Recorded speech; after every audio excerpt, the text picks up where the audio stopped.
Good morning. Welcome to Time in His Word.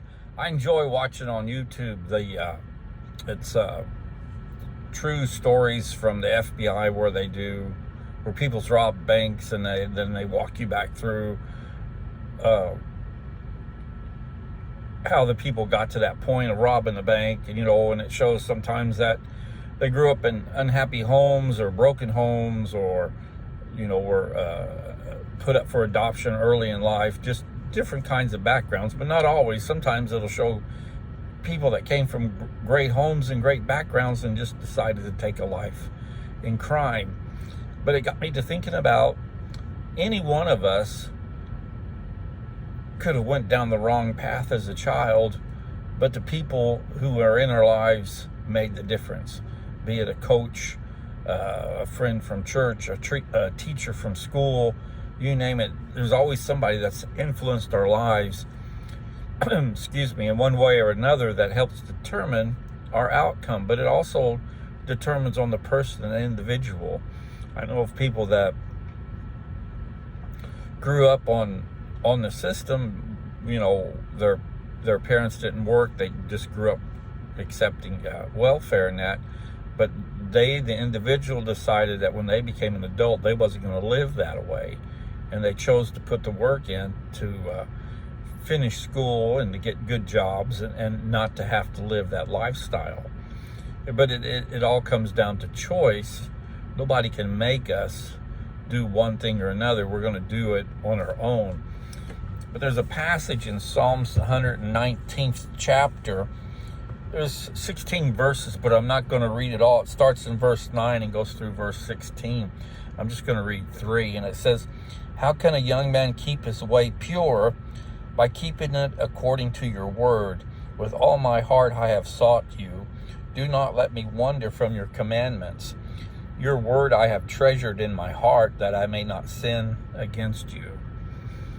So, I talk quite a bit about choice. We get to choose whether we want to follow Christ or not. And there's another passage that backs that up. And I like the verse 11, "Your word I have treasured in my heart." There's a saying that's talking about our finances and looking in your checkbook and see where you spend the most money at or on, and that's that's what's important in your life. So if you choose a life that is different from Christ, be it breaking the law, drugs, whatever, that's your priority. And some people have their priorities out of whack, and then years down the road when they're sitting in a jail cell, they're wondering, well, how did I get here? Well, it all started back when you initially was young and decided not to follow the rules of society.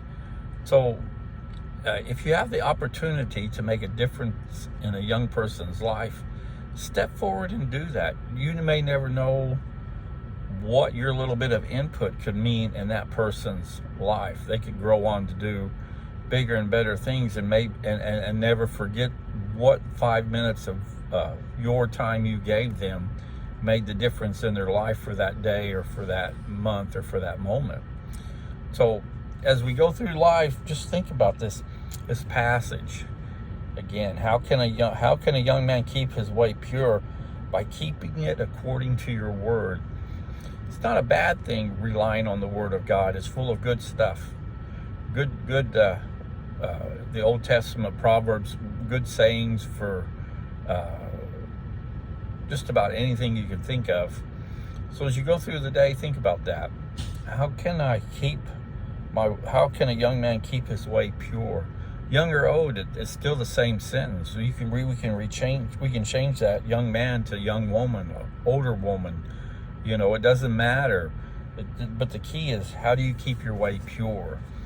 And I just think, for me personally, diving into the Word of God and relying on Him to lead me through life is a big deal. Now, do I stray? Yeah, everybody does.